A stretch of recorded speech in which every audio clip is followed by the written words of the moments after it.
What's going on, guys? How you doing? Today's video, we're checking out JETHRO Tull. Wow. Crazy. I don't know a lot of JETHRO Tull, like at all. I don't. Didn't grow up with it. Didn't really check it out. I have performed, there was one song, Aqualung. That's Jethro Tull, right? I've performed that before. Yeah, I learned it in a band once, and I think we played it like 2 or 3 times. It didn't really go over. There was like one time where we played it, and there was like a couple people that were like, "Oh my god, they're playing Aqualung," that were like super into it. But most everybody else is like, "What the heck is this?" So it didn't stay in the set list. I think it was something the guitar player who was older wanted to play, which is fine. It was cool. So yeah, I don't know the records. I don't really know them. They got the whole flute thing, right? That's about it. What we're doing is a Locomotive Breath. This is from Rockpop in Concert 1982. All right. Okay, so they're a prog rock band from Blackpool, Lancashire. 1967 they started, played blues rock and jazz fusion. The band soon incorporated elements of English folk music, hard rock, classical music, forging a signature progressive rock sound. Group's lead vocalist, bandleader, founder, principal composer, and only constant member is Ian Anderson, who also plays flute and acoustic guitar. Okay, they've had a ton of people in their band. Achieved moderate recognition in the London club scene and released their debut album This Was in 1968. Folk tinged second album Stand Up in 1969. Gave the band their first commercial success, and regular tours of the UK and US followed. Musical style shifted in the direction of prog rock with albums such as Aqualung 1971, Thick as a Brick, and Passion Play, and shifted again to contemporary folk rock. Wow. Early 80s, the band underwent a major lineup change and moved into electronic rock.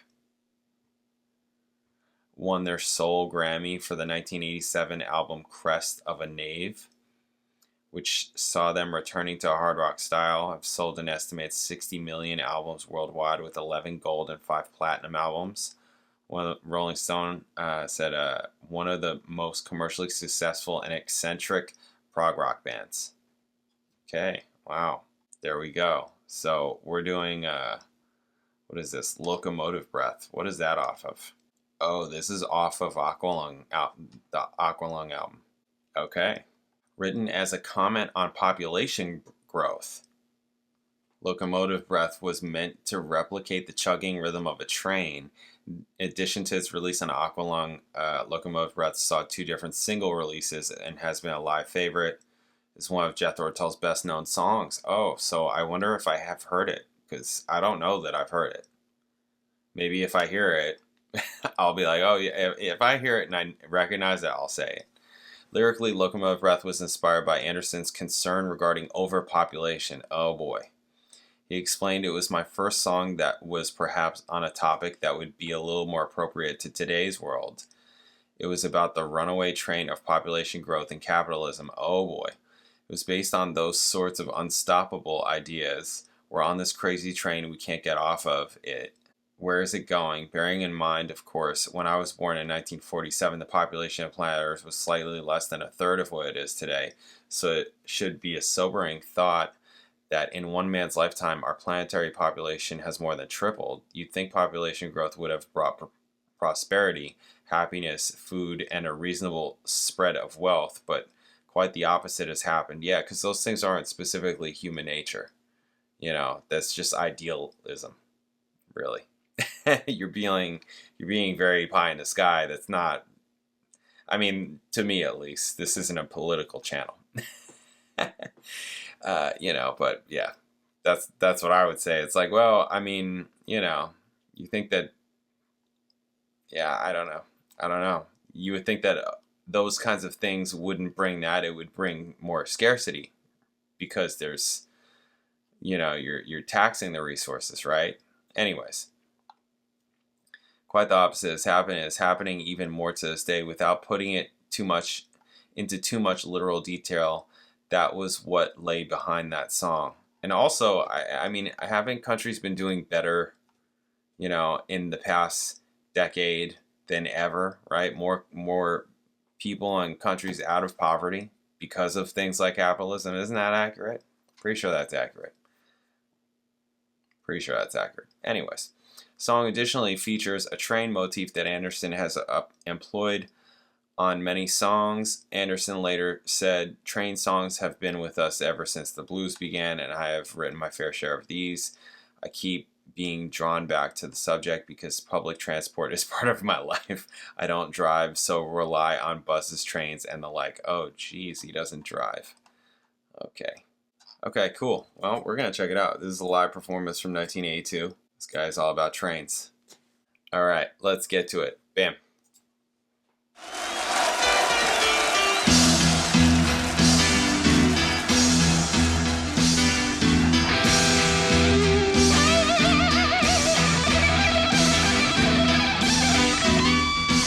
Right in with the guitar.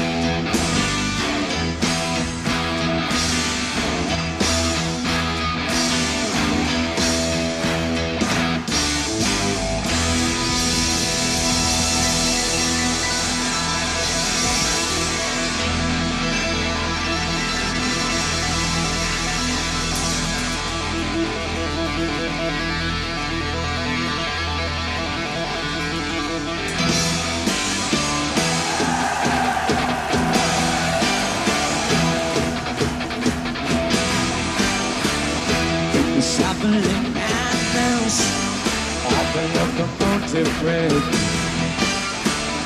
runs the all-time loser and comes his death when it feels a business craving, steam breaking on his brow. Oh, Charlie, he stole the anthem, and the train won't stop going to slow down. Hey! It sees his children jumping off the stations one by one. This woman count his best friend, in bed and having fun when he's crawling down the corridor on his hands and knees. Oh, Charlie, he stole the handle, and a train won't stop going to slow down. Definitely sounds like the period, you know, just the kind of blues riff rock. It's cool though, it's very driving. Dig it. Smooth solo now.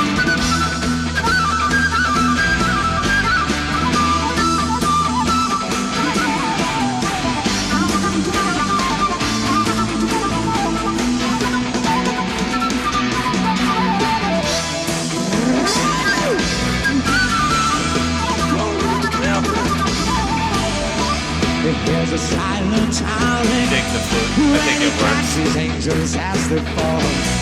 Yeah. I like it. And he gets to just like, you know, whip it around like that.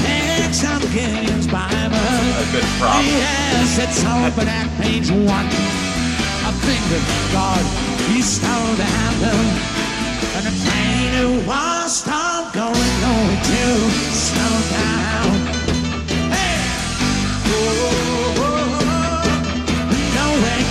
Slow down, no way to slow down, no way to slow down, no way to slow down, no way to slow down, no way to slow down.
Yeah, that was actually really cool.